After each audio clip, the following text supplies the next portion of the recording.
Need a boost? Sometimes all it takes is tapping into your inner cool.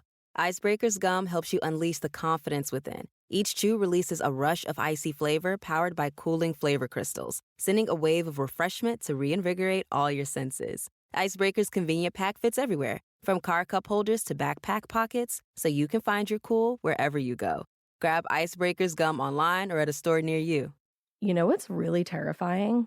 That unfinished college degree lurking in the background, just sitting there, waiting for you. That's where Southern New Hampshire University comes in. With flexible online degree programs, there's no commuting, no rigid schedule, and no more excuses. Plus, they have some of the lowest online tuition rates in the U.S. Visit snhu.edu/morbid to learn more before your degree becomes just another story about what could have been. Chilling crime cases are mysterious, but finding coverage shouldn't be. With the State Farm Personal Price Plan, you have options and can personalize your plan to help create an affordable price so you can get back to cracking all of life's bigger cases. Talk to a State Farm agent today to learn how you can choose to bundle and save with the Personal Price Plan. Like a good neighbor, State Farm is there.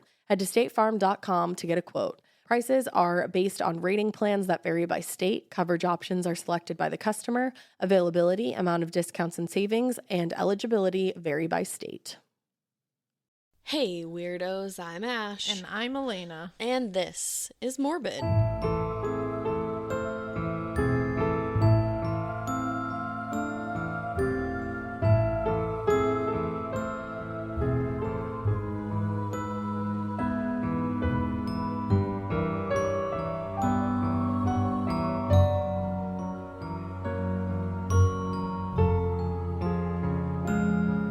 Whatever happened to predictability?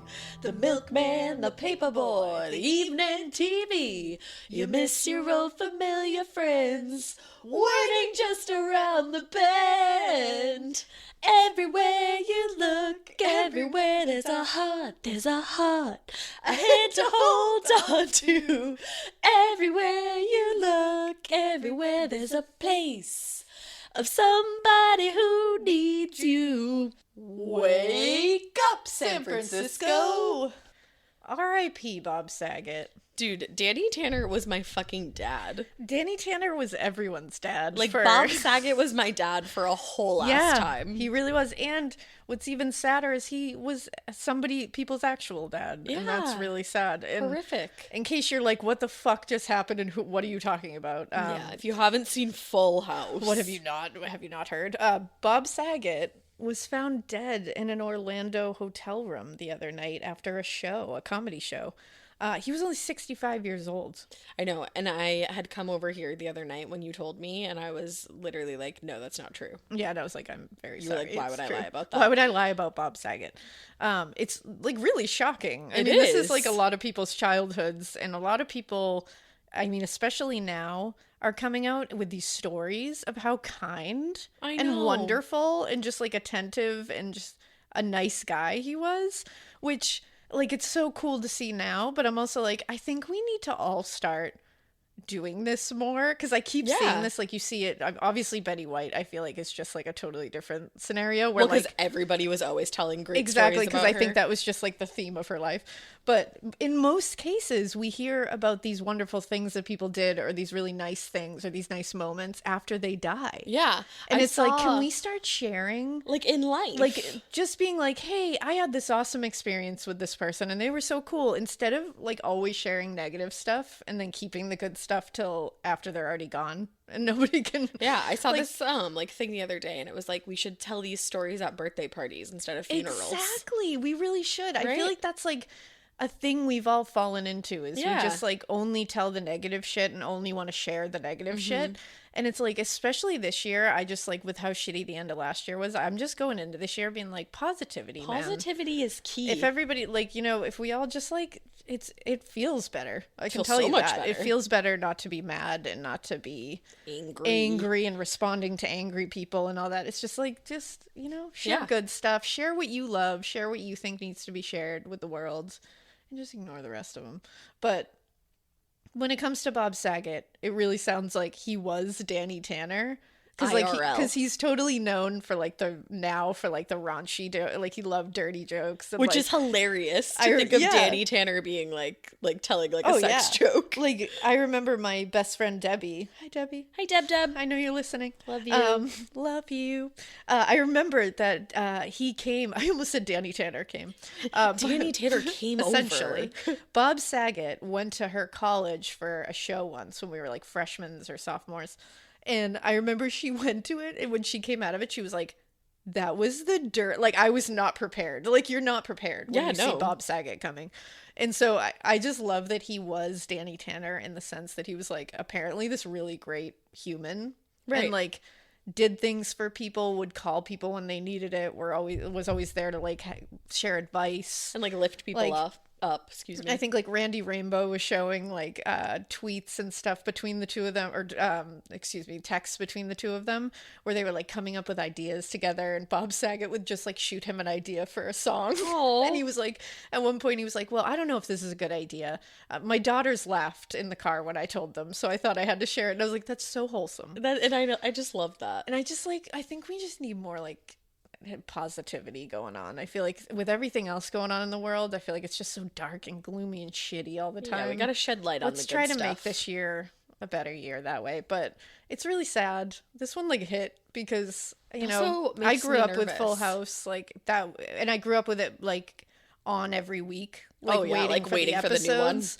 And so it was like, that was my show, and like that was everybody's show, and then the next generation got to enjoy it, and the next generation, like everyone is discovering it. Oh yeah, because it was funny, like I remember like you showed me Full House when I was like way little, and I grew up with it, and then my little sister grew up with it. Like it's so funny to see it go through generations. I feel like everybody did. So it's, I mean, Danny Tanner was everybody's dad at one point, and it's just really sad, and I feel bad for his family. And, you know, I'm glad to see all the really sweet and kind things he did. You know, hopefully we're done for a long time. Yeah. You know, please and thank you. I think we've, you know, had to sing too many, like, cherished theme songs to you at the beginning of episodes, and you probably don't want to hear us sing. I think for some reason my mic comes up louder when we sing too. Yeah. So sorry about that. So sorry. It's funny because I took vocal lessons when I was younger, and they clearly did not pay off. You can tell. Oh yeah, fucking Christina. Oh, I have a terrible voice, so hello. No, I think you have a great voice. You know what? I think you're great. I think you're awesome. I think you're great in every way you can be great. I think that you are the cat's pajamas. I think you're the bee's knees. I think that you're the avocado on the toast. The avocado. I love that. Fresh avocados. So, speaking of like really cool vintage bee's knees, fresh avocados, you know, cat's pajamas kind of things, we're going old timey today. Oh, well, I mean, it's your episode, so duh. We're going old timey because I just found one. So I was going for a more modern case, and I still have that in my arsenal, so it's going to come at you next week. Arsenal, she says. It's sitting there because it's all done and ready to go. But this one I found while I was researching that one, and I was like, I literally can't wait to do this one because it's just like wild. That's been happening to me more and more lately. Like I'm starting one, and then I'm like, oh shit, what about this one? And then I'd have like double doses. And sometimes, at least the way that I always see things, and I think Ash shares the same like sentiments. Let's find out. I have to, like, when I am interested in feeling a case, I feel like I deliver it better. Oh, absolutely. If I'm not in the mood to share that case, because I mean, sometimes you will research these like horrific things, and sometimes you get to the point where you're like, yeah, I got to get this away from me for a little while. Like, it's starting to like bum me out. And if I have to share that in that mode, it's not going to come out as good. Yeah. But if I feel like I've got what I wanted to get, and I was in a mind frame of it, it just comes out better. Yeah. So I feel like, and like this was the one. I end up like writing my like narration a little bit better. Yeah, it just feels better. So, you know, that's just a little sneaky peek into our brains for a little while. That's my brain. But today I am going to be talking about the Purrington Massacre in Maine. Oh, I haven't heard of that. And Maine is not far. We got a New England massacre. I used to go to Maine all the time. So, you know, Maine. We have family in Maine. Yeah. Yeah. We do. Hi, Maine family. Hey. So this is taking place in 1806. Do you None of our remember family was there. Where you were in 1806? In the galaxy. When I was little, in Stardust. When I was little, my mom used to say, "You weren't even a star in the sky yet." That's what or like a twinkle in my eye. Yeah. Yeah. No, we were just stardust. Yeah. We literally were. So there we were. So this is July 9th, 1806 at around 2 or 3 in the morning. Now this is 1806. So where we are in Maine is very rural. Dark. It's scary. There is not a light to be seen. No, this you. is not like the Maine of today. Now it's 2 or 3 in the morning in a small neighborhood in Augusta, Maine. And it was rocked by the sounds of a 17-year-old boy running for his life in the darkness. Oh, God. He tore down Belgrade Road, bleeding and in complete shock at what he had just been a part of. Oh, dear Lord. He ran upon one of his neighbor's homes, occupied by Mr. Dean Wyman, and his wife, I believe, was in there. I don't know if they had any kids, but he woke Mr. Wyman up and told him a horrific story, one where his own father, James Purrington, had attacked him with an axe when he had awoken to the screams of his own mother. Jesus. Yes. Your home should show off who you are. Now is the time to boldly write the newest chapter in your home story. And your main character? It's Ashley. Ashley has styles that balance timeless appeal and modern trends to bring your personal look home. Yes, these are well-crafted and affordable pieces with eye-catching design, but they're also built to stand up to real life. With features like stain-resistant performance fabric, options that are incredibly durable, easy to clean, and stain-resistant with machine-washable covers. Plus, Ashley provides fast, reliable, white-glove delivery right to your room of choice, so you can style your space without any stress.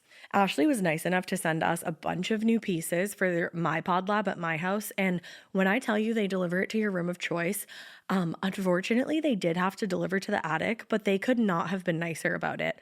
I got, or was gifted, I should say, the Revion Lake sofa and love seat.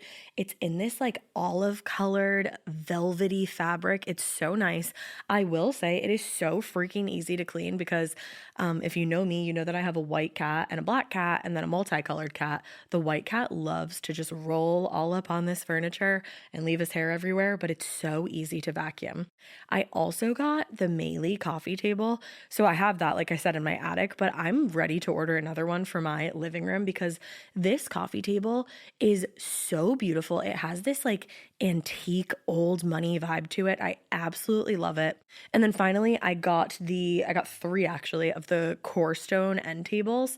They have little shelves in them so you can dress them up and, kind of like personalize them to your style. I highly, highly recommend all of the pieces that I got. And I just recommend Ashley in general. It was such an easy process to shop with them and the delivery, all of that from start to finish. It was awesome. Visit your local Ashley store or head to ashley.com to find your style. Getting paid twice a month doesn't mean money is scarce. It just feels that way. That feeling makes you do weird stuff, like putting things on a card you didn't need to. Earnin removes that feeling. With Earnin, you can access up to $150 per day of money you've already earned, plus up to $1,000 between paychecks. Standard transfers take 1 to 2 business days with no mandatory fees, and expedited transfers start at $3.99 and cap at $5.99. 5 million people are already on it, and honestly, it's wild it didn't exist sooner. Download Earnin on the App Store or Google Play, spelled like earning money without the G. Type in Morbid under podcast when you sign up. It'll really help the show. Earnin is a financial technology company, not a bank. Access limits are based on your earnings and risk factors. Standard cash outs take 1 to 2 business days with no mandatory fees. Expedited transfers available for a fee. Tips are voluntary and don't affect the service. Available in select states. Terms and restrictions apply. Visit earnin.com for full details.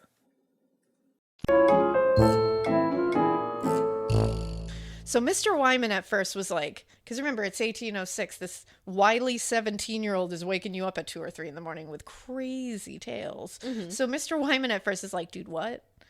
That's insane. James Purrington is a good guy. He would not do that. What are you talking about? I'd be like, well, I am covered in blood, so why don't we use our context clues here, Mr. Sir? Well, we can see why he didn't see that immediately because the blood was on his back. Okay, fair. So he's like, are you sleepwalking or something? What is going on? But that's when James Jr. turned around and revealed a massive gash on his back and shoulder where his father's axe had narrowly missed his neck. Oh. What James Jr. believed to be its intended target. Oh. He had woken to the sounds of his mother's screams from her bedroom. When he went to investigate, because he's being a good son, he's just walks right out of his room because he's like, I gotta go help my mom. Oh. He was met with his father wielding a very sharp axe, and he tried to escape because he said his father looked like a madman in that moment. I would assume but so. He also said that there was just like nothing, like the only screams were what he heard from his mother at the time. But he said it was just like a scary silence. Like there was nobody said anything to each other. He wasn't like just growling or screaming or making any kind of noise. It was just silent. Ugh. Like cold, callous, silent murder. Yeah, silence in Augusta, Maine is not for me. No, definitely not, especially not with an axe. So he comes out, he's trying to look for his mom. He finds his father wielding that sharpened axe, and he tried to escape, but he was attacked by his father. They fought. Like, he tried to get the axe out of his hands. He was trying to run by him, maybe to help his mom. Oh. They were wrestling. And at one point, his father swung the axe at least twice, missing him as he ducked and dodged. But one of the times that he failed to dodge, the axe buried itself in James Jr.'s back. Oh, and that's the thing about an axe, too, like the way you just said that, like, not only does it go in, and then imagine it coming out. Yes. That just made me, like, grab my back. I know. Now, obviously, this is a lot of chaos and chaos.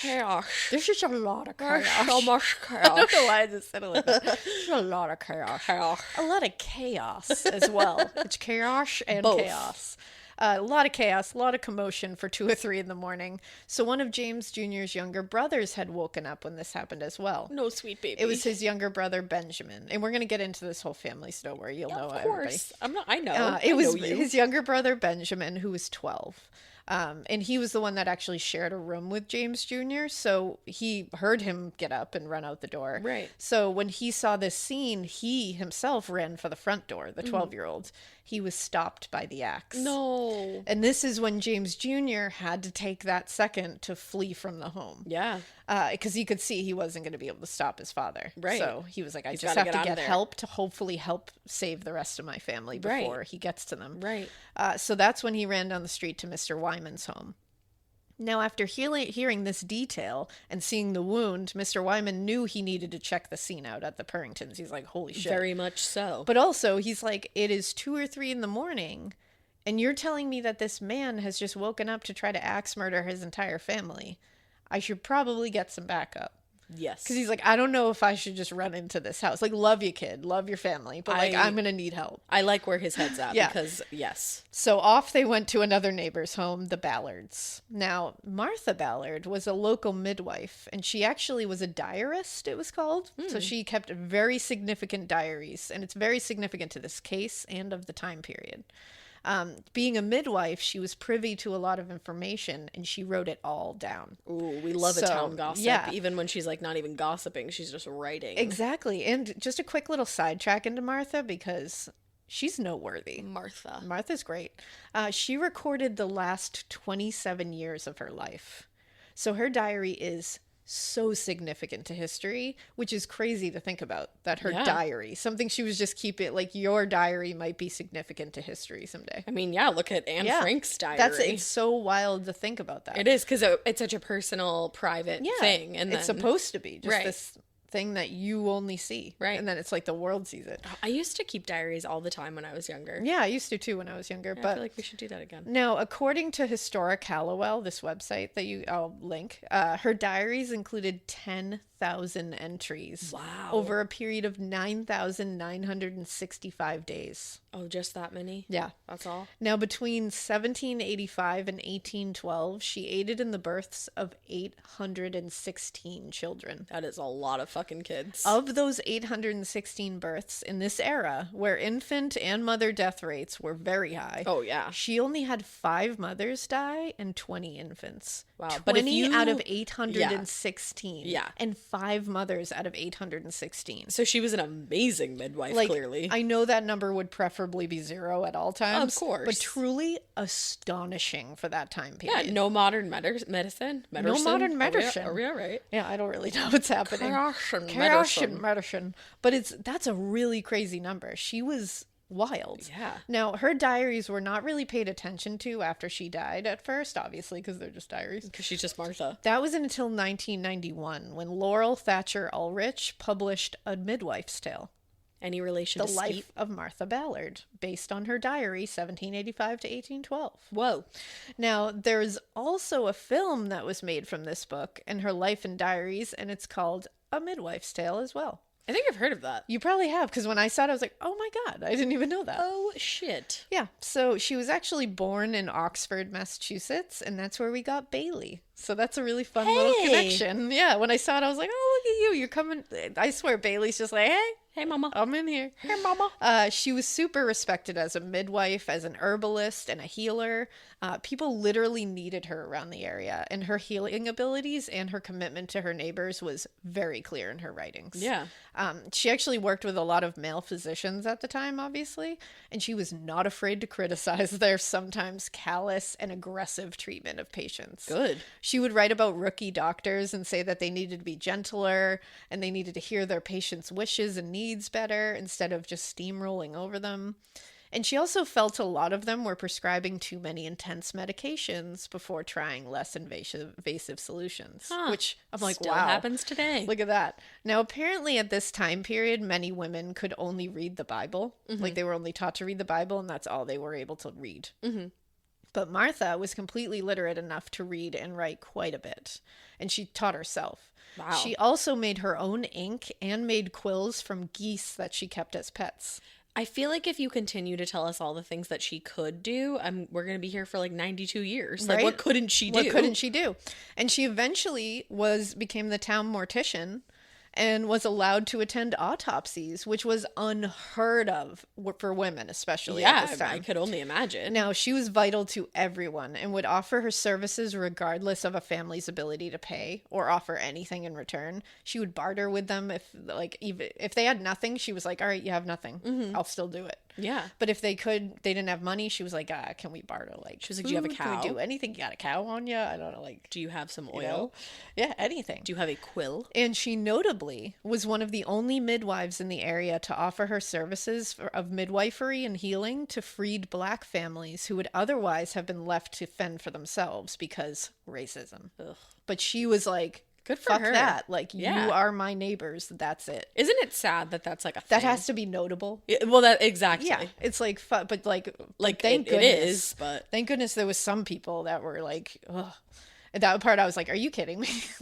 And in midwifery, like bringing a child into the world. Right. You're just going to leave this poor woman to like deal with this and possibly die and her infant because of your racism? Like, what the fuck? Literally were horrific. But either way, she was amazing. I just had to take a quick sidetrack into her because a lot of the information that we get about this case comes from her and her like talking about this family. It gives me like weird Murder, She Wrote vibes. It does kind of. Right? She's She like the sitting Angela down at Lansbury night of her time. She is. But so they grabbed Martha. Yeah. But back to like the crazy tale. Yes, yes. They grabbed Martha. They grabbed her husband Ephraim Ballard and their son, who I saw as either Jonah or Jonathan in several sources. Maybe Jonah was a nickname. I think it may have been, so we'll just go with Jonah for now. Yeah.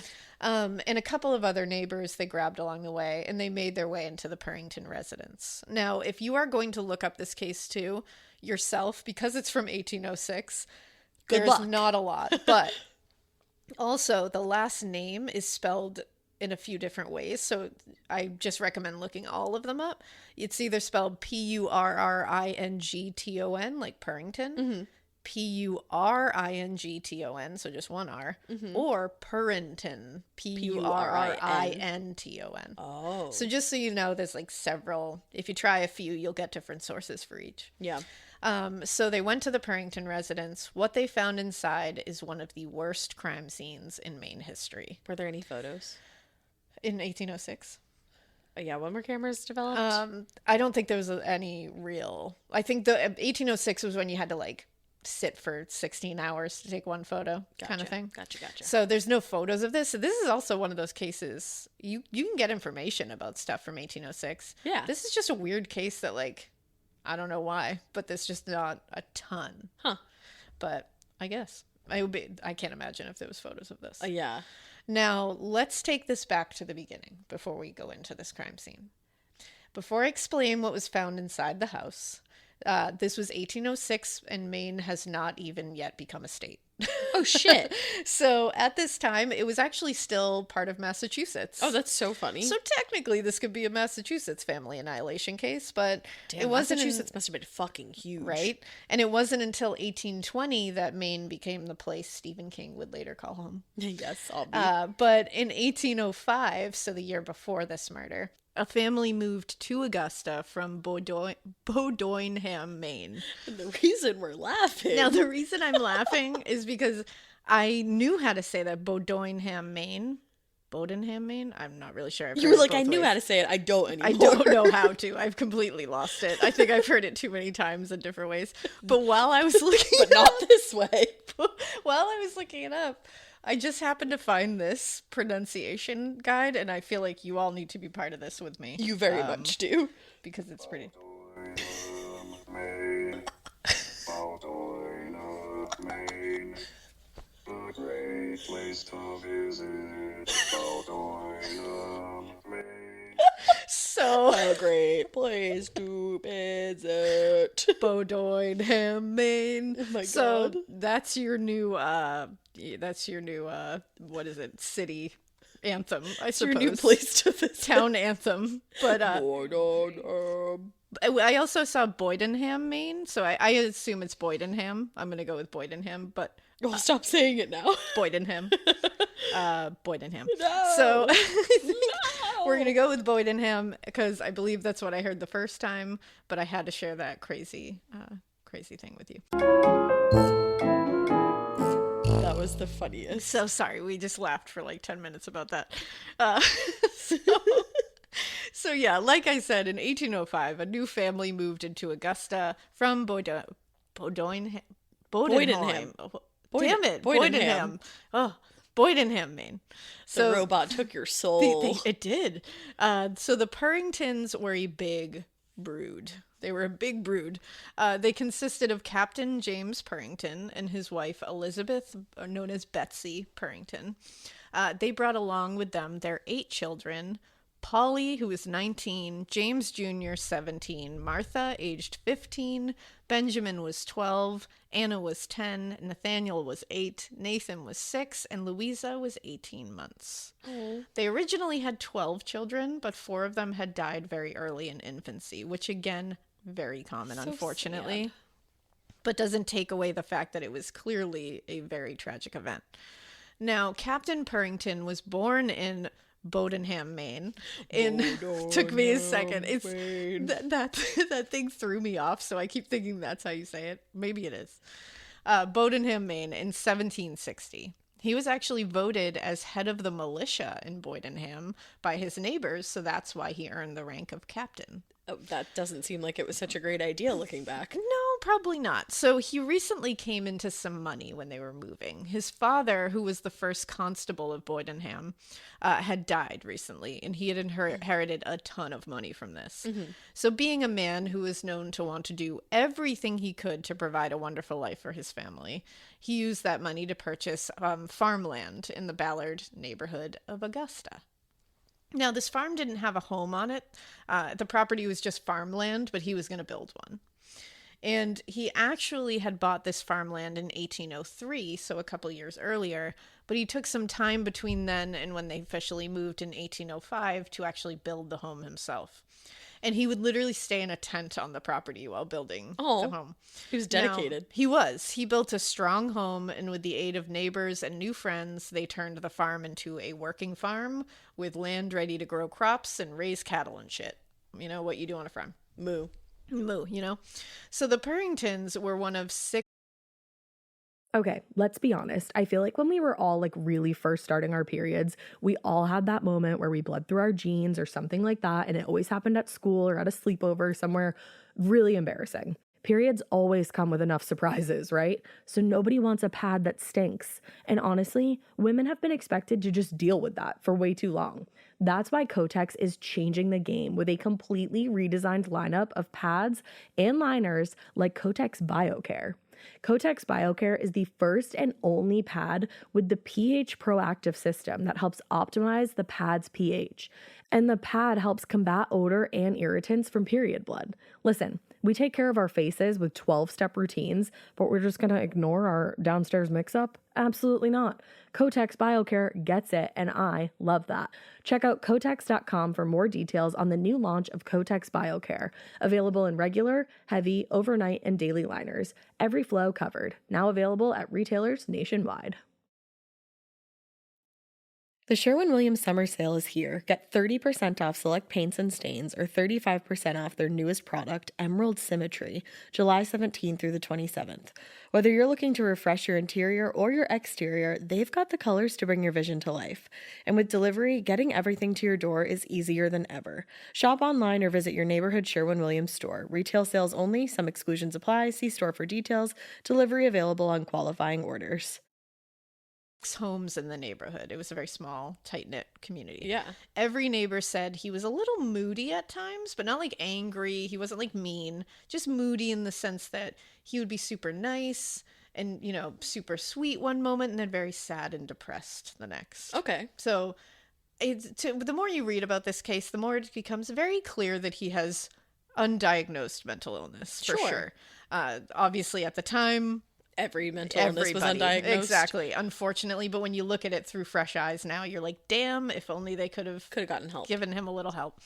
Now, but each of them described him as someone who really loved his wife and kids and was a doting father, by all accounts. They said his main concerns were always to provide for his family and for their safety, which is very scary in contrast to what he later did to them. So he must have had some kind of like mental break. He did. Now, he was a very religious man, and I think we'll talk about it later. I don't get too far into it because I think there's certain sources that say they started out as Baptists before they moved to Augusta, and then they changed to Universalists at the time. But what he believed was that when you died, everything, like basically every sin was washed away, and there was no hell. Like, you weren't going to hell. You went to this special, almost not like a purgatory, I guess, but like somewhere that is neither, and everybody's happy and everything's fine, no matter what you did in life. It's one of those, like, that's what he specifically believed. That does play into what possibly could be a little bit of motive past here. Now, in July of that year, there was a drought in the area, and the drought made it highly stressful for everybody, especially with farmland. And the farm was having issues. It was killing the crops. There was a real danger that they wouldn't be able to eat through the winter. Oh gosh. And you know, the cattle is kind of starving. It's just really bad. Now, the thing that they did have on their side was they weren't going to be able to eat from the farm for the winter, but they did have some money. So they had a little more money than everybody else. They were going to be okay. Yeah. But it's still a stressful time.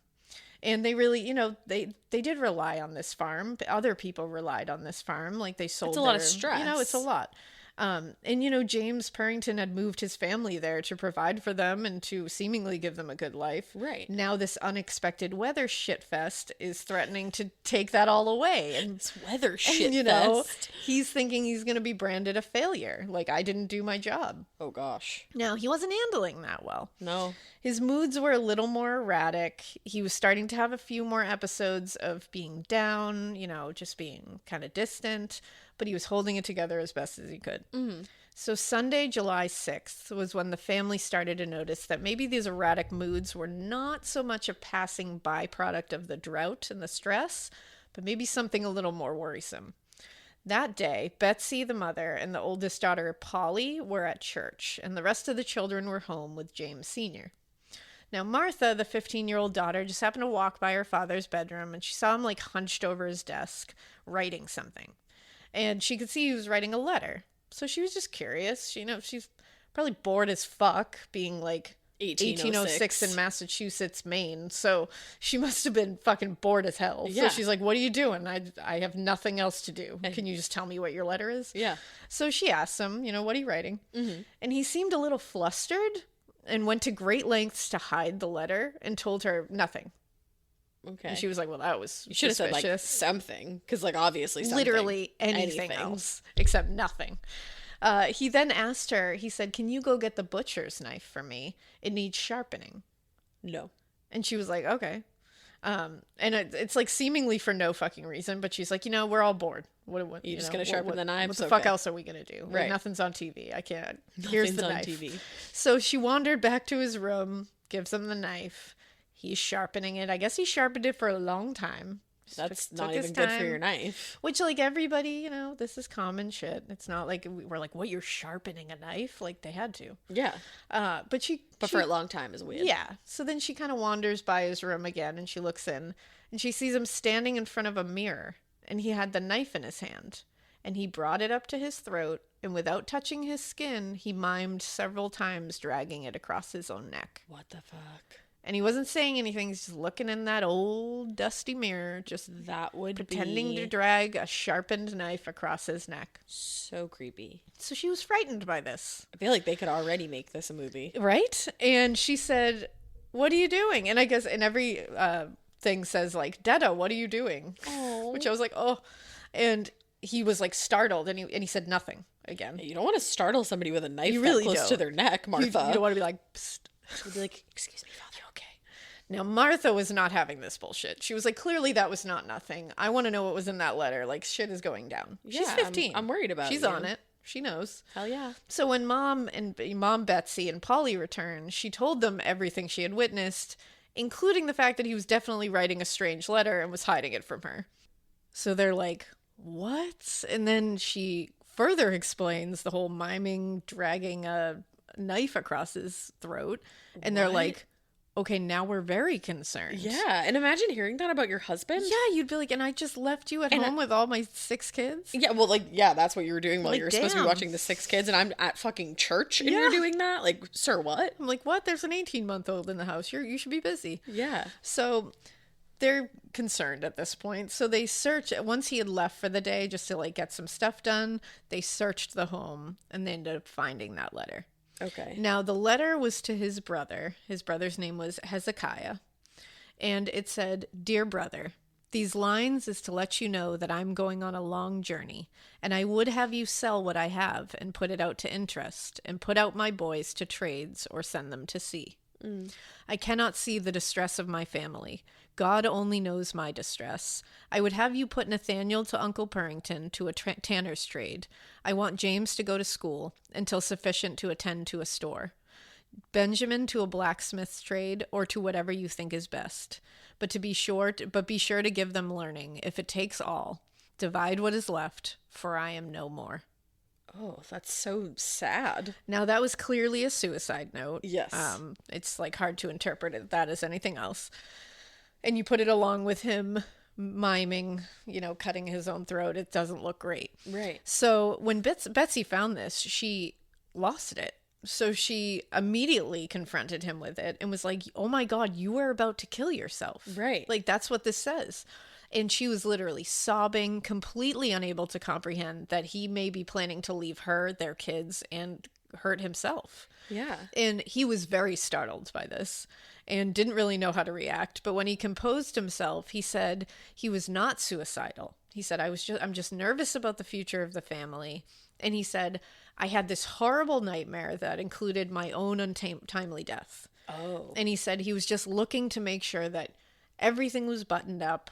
All his ducks were in a row. He said, once I shuffle off this mortal coil, I don't want you guys left with nothing. And I just felt like it was a sign to tell me, get your shit together, basically. Okay, so I'm sure that made her feel better. So she was like, okay. But still, I'm still concerned about that miming, cutting your own throat. Yeah. And he just kind of brushed that off as like, I don't know what Martha saw. Like, trying to make it seem like Martha was like got yeah. a crazy imagination. He was just kind of like, yeah, it's like, she's a girl. She's 15. It's 1806. That's nothing Yeah. on TV. She's bored.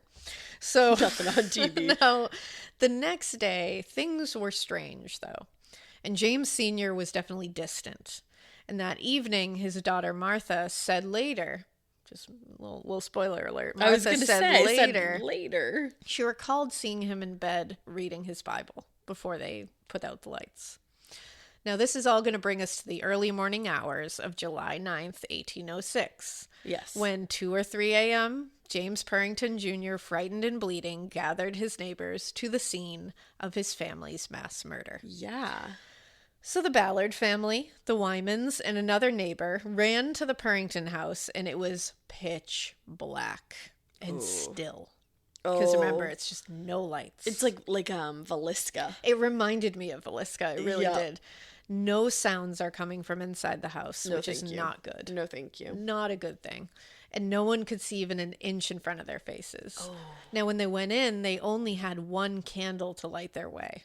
And think about how creepy one candlelight is. No. And going into this situation, you have no idea what you're walking into. It's dead silent. He could be crouching in a corner with an axe waiting to attack you at any given moment. Why would you say that? And you can only light one little sliver in front of you. And also walking around with one candle too. Like, think about like walking a fucking birthday cake to someone and how many times you have to stop and relight that shit. Yeah. So when they went in, with only that one candle, they immediately found Captain James Purrington Sr. He was lying face down in a pool of his own blood in the front room. Oh, no. Now, next to him on the table was a straight razor, which had been used to slice open his own throat. Oh, Yes. God. What a terrible way. Oh, I was going to say, that's like very slow. Oh, yeah. It's choking and suffocating. Yeah. Now, on the other side of him, there was an axe lying completely bloody, covered in flesh and hair, had clearly just been used. Oh. Now, next, they saw a victim lying on the bottom of the fireplace.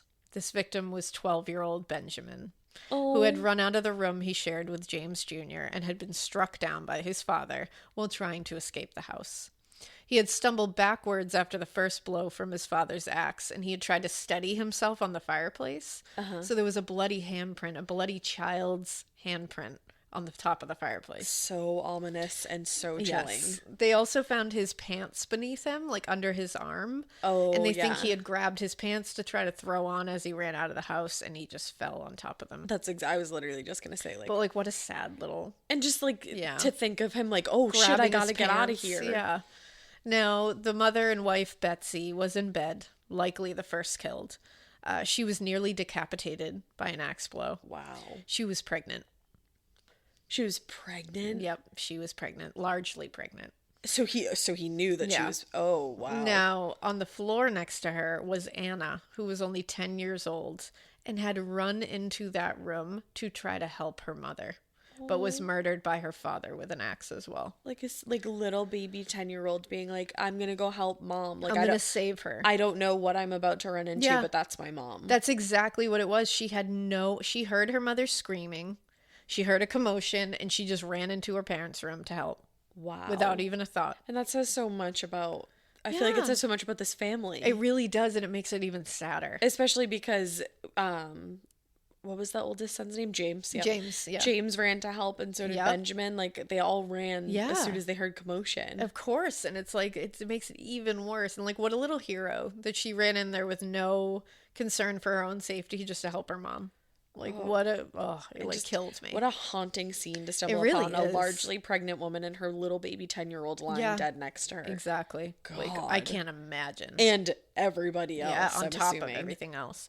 Now, the next room consisted of the oldest child, Polly, who was 19 years old. Yeah. She had been axed to death in her bed.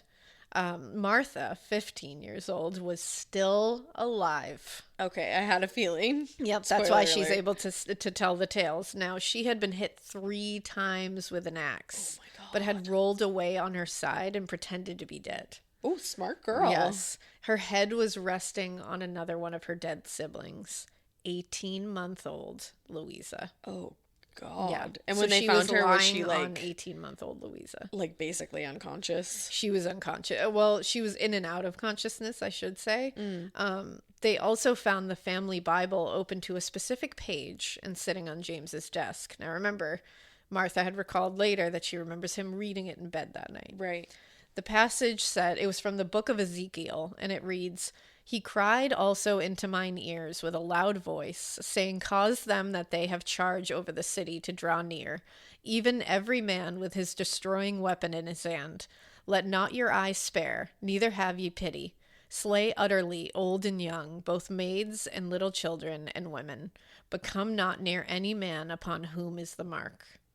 Okay. Now, I don't to know me, what that means. That is not a feel-good passage. No, that's I'm not sure light reading before bed. Like confession time, I've never read the Bible, so I don't know what this refers to. I don't know the context of it. No. I'm not going to claim I do. Doesn't sound awesome. Like, I don't know other ways to interpret that maybe, but like that when put like kill women and children. Well, put in against the backdrop of this. Yeah. It doesn't give me feel good vibes. I mean, put anywhere. Kill women and children is not usually it's really, feel good vibe. Really not an immaculate vibe to this passage. If anything, what's like it would like what's the opposite of immaculate? Like, you know what, this passage really harshes the mellow of anything, really. Of an immaculate vibe. But yeah, that's not great.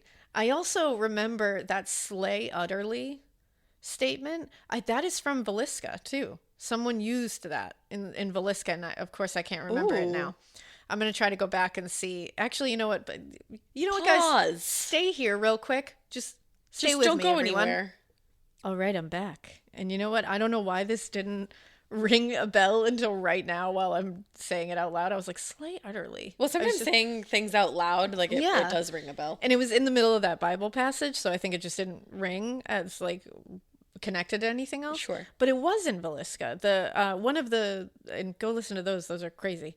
But the one of the suspects in that case was a Reverend Kelley.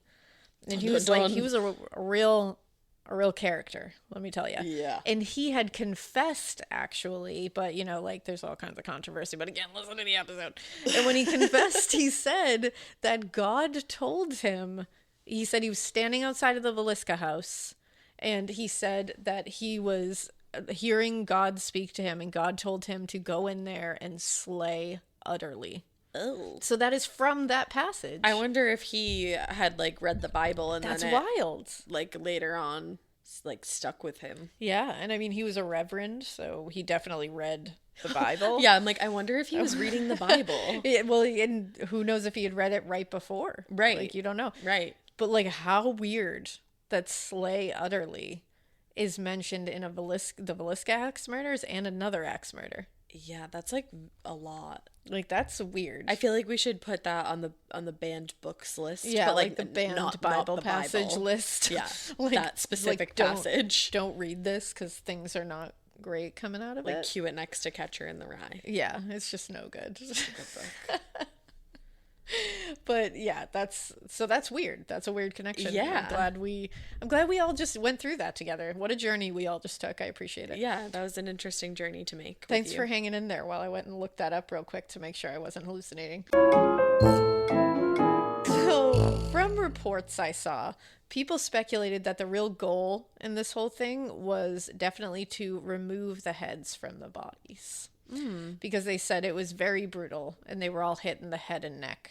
That's interesting because I would think that would affect you in your afterlife. You would think, but right. I don't know. I don't know what they believe. I don't know if like you just like whoop, you just come back together. Well, maybe it's just your soul that moves on. Like it's to not, get really deep with it. It's not Beetlejuice, like the waiting room in Beetlejuice, where you just where like come as you are. That's like, just yeah. That always bothered me in Beetlejuice. I'm like, you don't get to like a fresh start. Like, you just. I kind of love it because, especially like the magician's assistant who was like cut in half. She just like gets to be, like that's cool. I wouldn't want that. You just scare the shit out of people. Yeah. You know, and then in that one you have what's her name?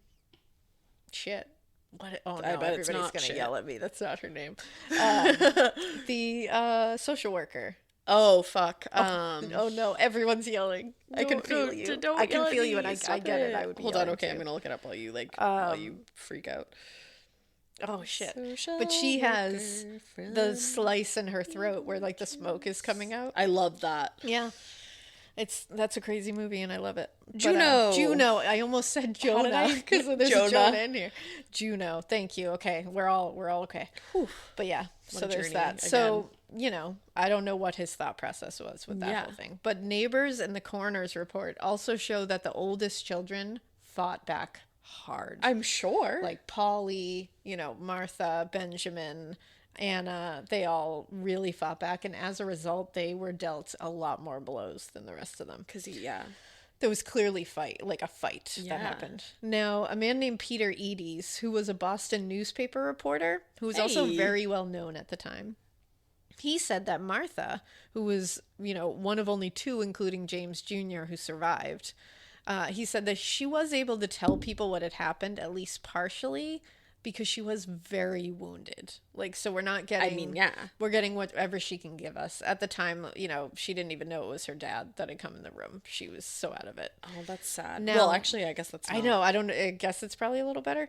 But he also, Peter Eades, also wrote an infamous broadside, which is like a pamphlet back then, but they called it a broadside. I like that better. I kind of like it too. Broad City. He wrote it about this case. And on the top of it, it's so creepy. And we're going to have to post a picture of it because it's so ominous. Oh, I want to look it up now. On the top of it, there's a drawing of 8 coffins that start from a big coffin and end at a little one, 8 bodies. What is this, the just singular 8, bars? Just no, 8 thank children.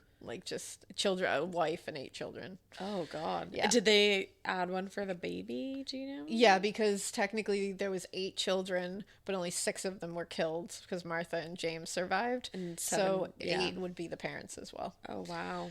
Yeah. And at the top of this was a headline that said, "Horrid murder." I just always like how, they don't bury the lead in these, old-timey newspapers. They're horrid murder. Yeah. And I love it. So she said, Martha, "I can tell you what I know. I can tell you what I can remember." She said she woke up because she actually heard and felt Polly, her older sister, being killed next to her. Oh, God. So in her defense, she wrapped her blankets around her very tightly and felt as her father, who she didn't even know was him, brought down the axe onto her head and her arms. She said when she went to feel how bad the head wound was, she could feel her skull had shattered partially. Oh, my God. She was then hit one more time on the skull, and she could feel it. So now her skull is shattered in multiple places. Yep. And he wrote, quote, "Her father then left her, though at this time she did not know or suspect who it was. She remembers laying her head over the edge of the bed and hearing, to use her own expression, the blood run like a brook onto the floor. That she felt the blood from her sister's wounds and was convinced she was dead. Then she heard Jonah Ballard come in, and she cried out," and he said this later, he heard Martha cry out, "Glory to God, do you kill me again?" So she was literally like... Getting scared is one thing. Getting a thrill is, well, you want more of those in your life. The Genesis GV70 is built to thrill, baby. A thrilling yet elegant design always makes driving the GV70 an exciting adventure. Its powerful athletic stance screams performance and turns heads. Everybody's looking at you, girl, or boy, or whoever. Command the road and experience a class-leading standard 300 horsepower. Oh my God. Plus, discover the different dynamic drive modes for all different terrains. Choose between the different terrain modes for whatever road conditions you may encounter. The Genesis GV70's award-winning technology and performance lets you drive with comfort and drive with confidence all at the same time. It's an exciting SUV with intuitive tech that can make your ride smooth even when the road isn't. And its blind spot cameras allow you to see what's next to you. It's like having eyes on the side of your head. That's pretty iconic. Its performance, by the way, is measured not only in power, but in how it makes you feel confident, sexy. The Genesis GV70. Learn more at genesis.com and feel the GV70. Thinking the murderer is back. Yeah. Now, after she had been hit several times, she had to listen to everyone else in the house be killed after her. She must have thought that she was in a nightmare. Oh, in hell. That is true. But whatever. I mean, dreaming. I wonder if she was is this, is this you real? know when you're in, the most horrifying dream and you're you have to wake up, you have to wake up. Yes, you lucid dream all of a sudden and you're dude, wake the fuck up. This is bad. That freaks me out. Do you guys ever have dreams? You can let me know later because you can't let me know now. But guys, speak up.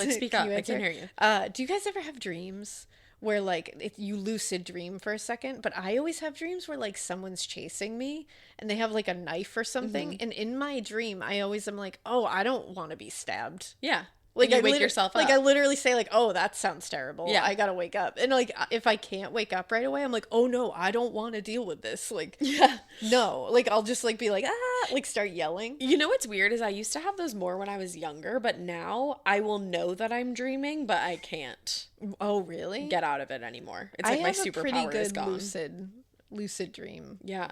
control. I also lately just like I don't have like really like that many nightmares, knock on wood, but I have like crazy vivid dreams all the time lately. I do too. I get those. Yeah. I also got crazy vivid dreams when I was pregnant. So if anybody out there is pregnant, you have that to look forward to. Yeah, because I was gonna say that happens It gets crazy.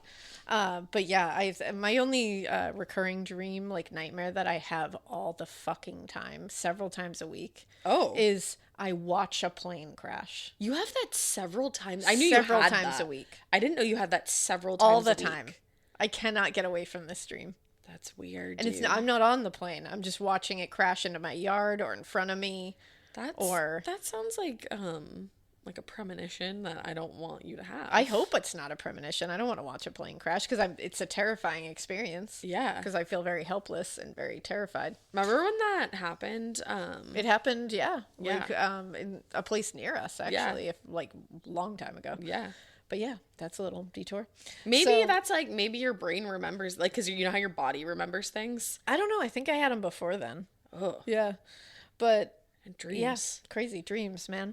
So I imagine that Martha probably thought it was a dream, that she was having a nightmare. Yeah, nightmare. But to take from Martha Ballard's diary, because again, Martha Ballard, she was here. Quote, they too went to the house where the horrid scene was perpetrated. My son went in and found a candle, which he lit, and to his great surprise, saw Purrington, his wife, and 6 children's corpses. Martha, he perceived, had life remaining, who was removed to his house. Surgical aid was immediately called, and she remains alive as of yet. That is so crazy that she survived that attack. Like, survived. Axe blows. You said 3 axe blows. At least 3 axe blows. And at least 2 to her head. Yep. And they were able to keep her alive. Like, what a healer. And then, like, as she's being kept alive somewhere, other Martha is just like, I gotta jot this down. I gotta write this shit down. Like, and that's wild. What's crazy. When you read that, you read it in like a newspaper or something, you're like, wow, this is a crazy account. No, this is a but woman's reading diary. someone who literally just walked into that scene and then walked home and immediately wrote down what she just fucking saw. I just came out of a house where a father woke up and massacred his entire family with an axe and then killed himself. And you're just writing it down. This is how this girl is recovering. It's somehow even more just like real. Creepy. It makes it realer. Now, according to her diary entry for this time, she said that Martha Purrington was taken to Jonah Ballard's home, so her son, where she helped, she did some healing, like she was taking care of her there, and they basically just tried to keep her alive. They kept her at the Ballard residence for at least 3 weeks, and she was critically injured. Injured. She would go in and out of comas, essentially, as she was there. Unfortunately, things did begin to take a turn for the worse, like pretty shortly after. In her diary, she writes, quote, July 28th, we hear that Martha is no better. July 29th, we hear that Martha Purrington is near the close of life.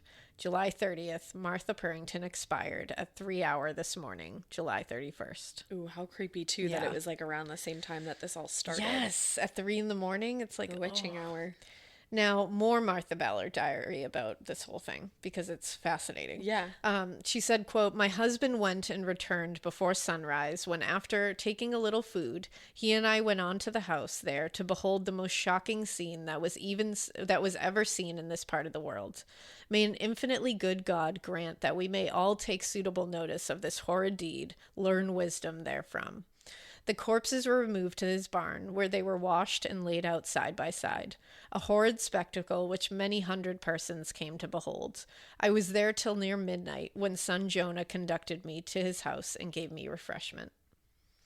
Now, what's crazy, there's several things that are crazy about that. Again, hearing her firsthand account of we just took all the corpses into a barn, laid them out, and washed them. Then to hear her say that hundreds of people came to just gawk at them. Not shocking. Like, we know that that's the truth. We've heard it in a million other cases. But to hear her just reiterate it in her diary is like, oh, it's real.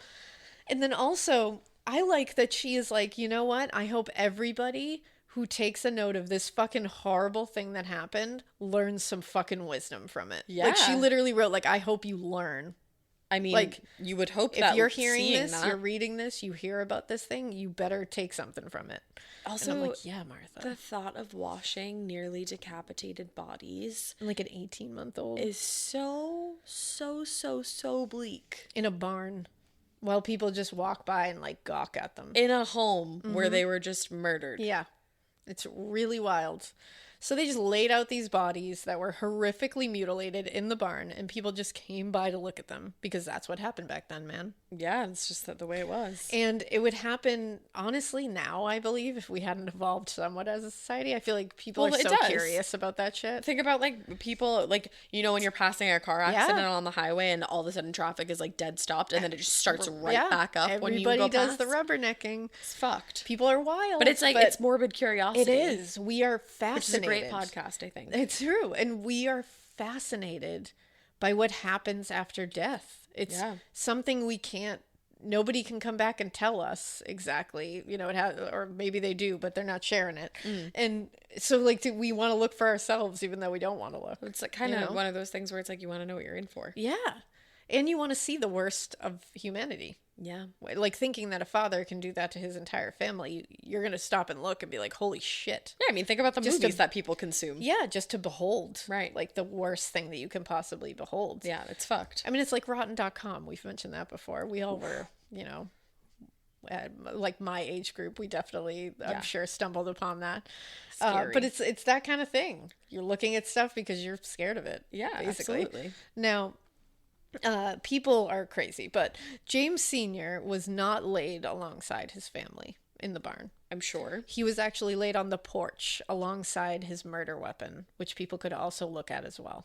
Oh. So people could walk by that porch, see him dead, and his murder weapon next to him. And then continue to walk and see what happened. That's intense. That's real intense. I mean, the victims are one thing. That's a different kind of intense.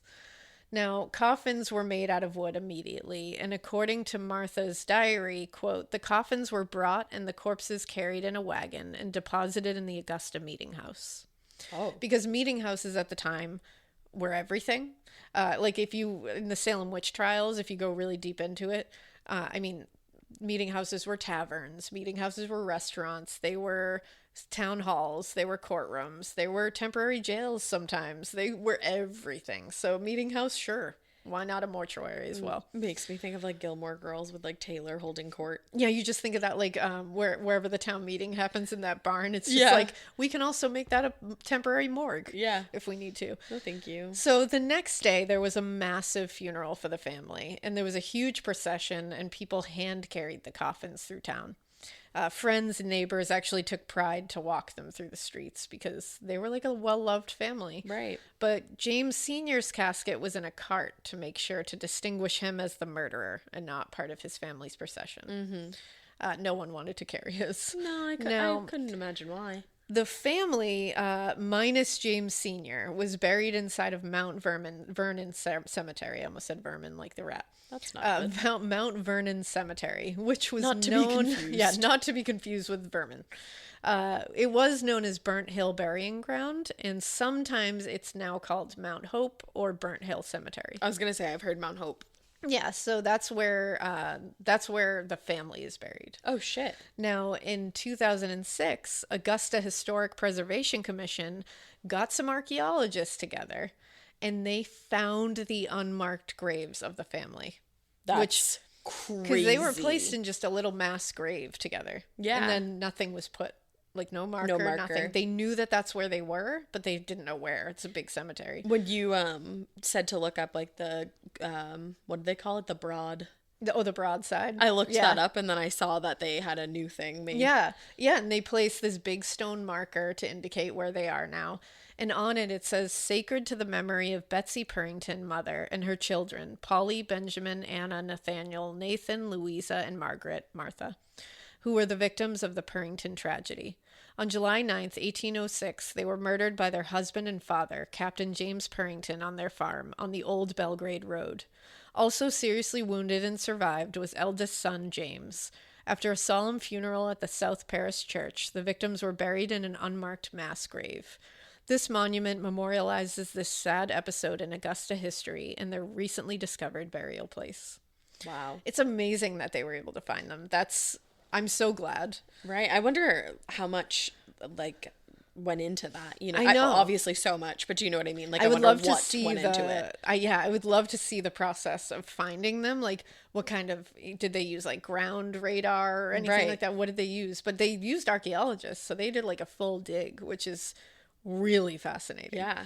What a job to have, and to discover this family. Yeah. I'd be so happy that I discovered this family, to finally give them a marker. So weird, a resting because place. when you talk about it, like, it sounds like just a story, but then somebody was tasked with the job of finding what was a family, like a living family that existed. For a family that was butchered in the middle of the night. And it must be that kind of thing where if you're the person tasked with that job, it's like you're thinking almost like of a tale. Yeah. Of this, and then you see this family for your own eyes. And you're like, wow, this is like, this is Betsy. Yes. This is Polly. Like, here this they is are. Louisa. This is Nathan. Like, it's crazy that we have the technology to do like things real. like that. They're real people.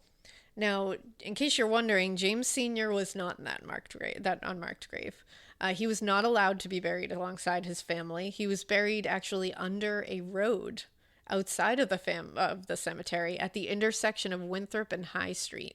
And he was buried with the razor and the axe. Oh. Yes. And also, if you just drive over that street, like, he's just like right there. Yes. Why? And I don't know if I mentioned it earlier, that Nathan, I think it was Nathan and Nathaniel, they were found in bed with their throats slit by the razor. Oh. So he had used the razor on a couple of the kids as well. Do you have any, like, clue why he would do that? I Like, don't know. Nathaniel and Nathan were 8 and 6. Yeah. They were young, But I don't there know was if an he 18-month-old. I know there was an 18-month-old. Do you think he may have gotten tired from wielding an axe? Possibly. Yeah. Possibly. Or maybe he started out that way, it didn't work as well as he wanted it to, or it was not as quick as he wanted it to, and he switched to the axe again. Or, absolutely horrific to say, but maybe the axe was getting dull. Yeah, it's a very, I mean, honestly, that's a very real possibility with all he did that night.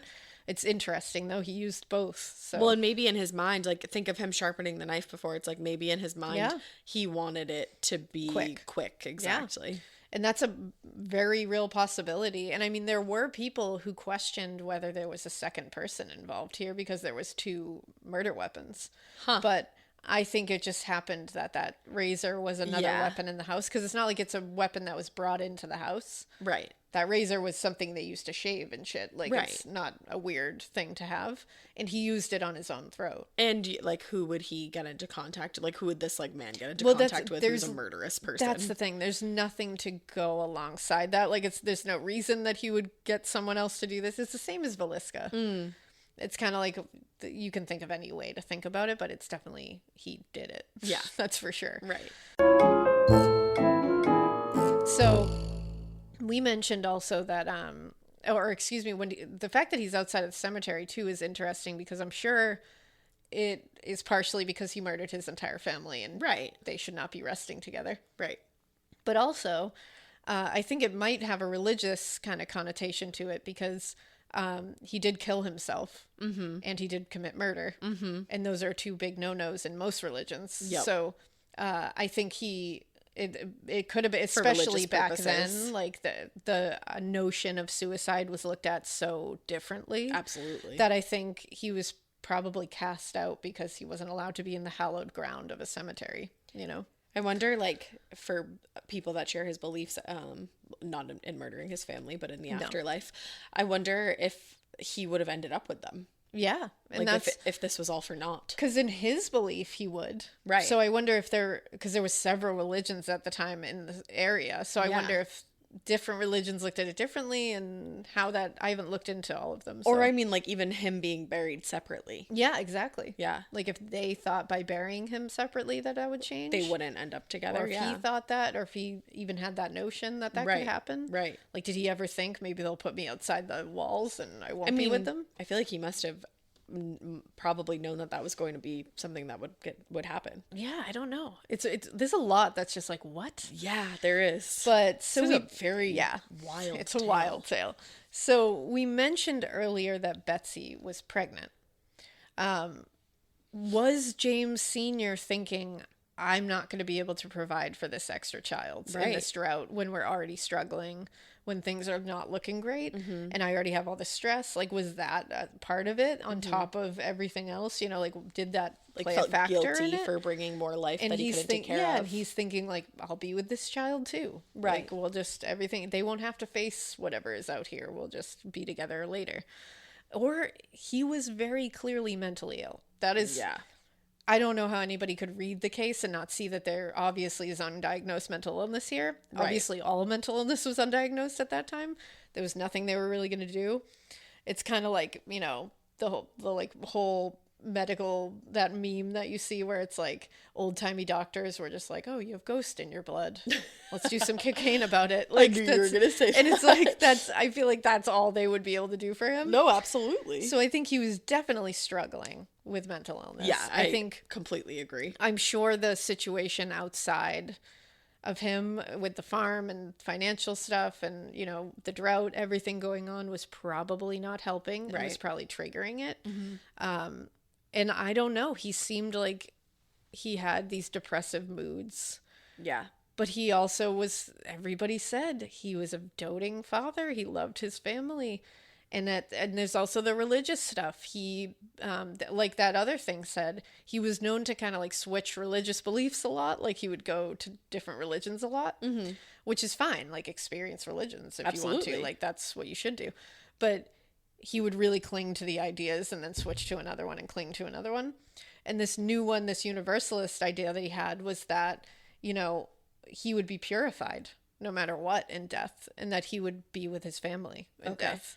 Well, so yeah, then I guess that answers my previous question of did he really think he was still going to end up with them? Yeah, he thought he would be purified in death. That was one of the thoughts. And I wonder, this feels like some kind of psychosis, with like a religious psychosis almost. It does. Like it has a lot to do with it, that's for sure. Well, it seems like the motive was religion. Yeah, it was religion and it was mental illness. I think it was a combo platter of just like not things that came together horribly. Yeah, the worst storm. Because I think this whole thing is just, if he didn't believe that his family was going to be together afterwards, I don't know if it would have gone this way. Right.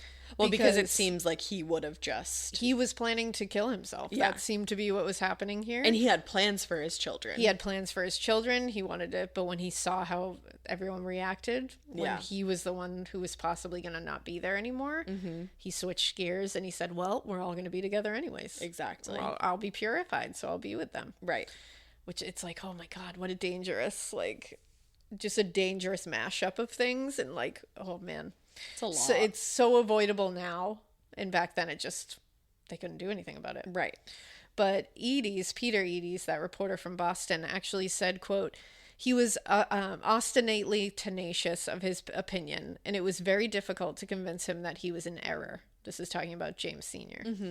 He was frequently, however, voluntarily changed his religious sentiments, and he died a firm believer in the doctrine of universal salvation. When surrounded by his family, he has been often heard to express his fond anticipation of the moment when they would all be happy, and has sometimes added how greatly it would enhance his happiness if they could all die at once. So to me, that tells you right there what the thought process was. Obviously, it's not a clear or logical or anything's thought process, but it puts a little bit of insight into... Right. Because everybody who knew him was like, this doesn't make sense. Right. That he just snapped out of nowhere. He wasn't having problems with his family. He loved his family. Why would he kill them? Like, he loved his wife. And so that puts a little bit more perspective onto, like, there was a lot of shit going on in that head of his. A lot of undiagnosed mental illness and a lot of, like, religious darkness. Paranoia even. Yeah, exactly. And just a lot of darkness. Yeah, it's very sad. So to me... it's a really sad case of mental illness mixed with some really intense religious beliefs that, you know, just met in a storm of shitty circumstances. But that is the story. Getting scared is one thing. Getting a thrill is, well, you want more of those in your life. The Genesis GV70 is built to thrill, baby. A thrilling yet elegant design always makes driving the GV70 an exciting adventure. Its powerful athletic stance screams performance and turns heads. Everybody's looking at you, girl, or boy, or whoever. Command the road and experience a class-leading standard 300 horsepower. Oh my God. Plus, discover the different dynamic drive modes for all different terrains. Choose between the different terrain modes for whatever road conditions you may encounter. The Genesis GV70's award-winning technology and performance lets you drive with comfort and drive with confidence all at the same time. It's an exciting SUV with intuitive tech that can make your ride smooth even when the road isn't. And its blind spot cameras allow you to see what's next to you. It's like having eyes on the side of your head. That's pretty iconic. Its performance, by the way, is measured not only in power, but in how it makes you feel confident, sexy.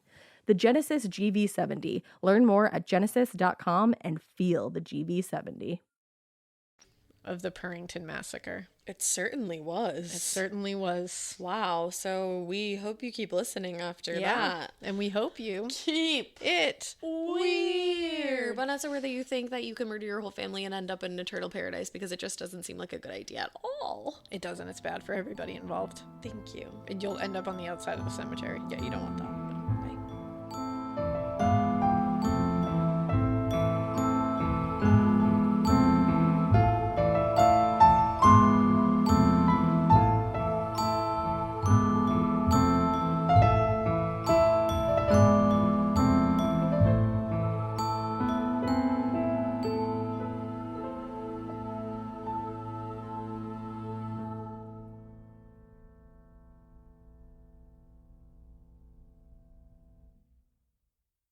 I like things my way, my coffee, my schedule, and my treatment.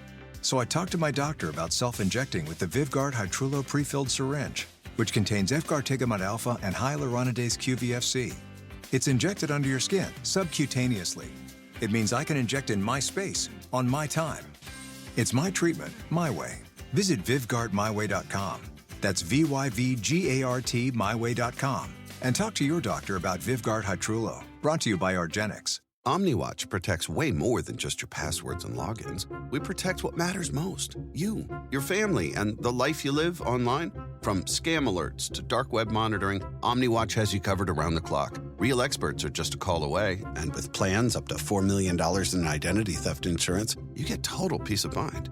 So whether you're Garden Gal 54 or Dad Bod 23, OmniWatch helps you browse, shop, and connect with confidence. Go to OmniWatch.com to get protected today.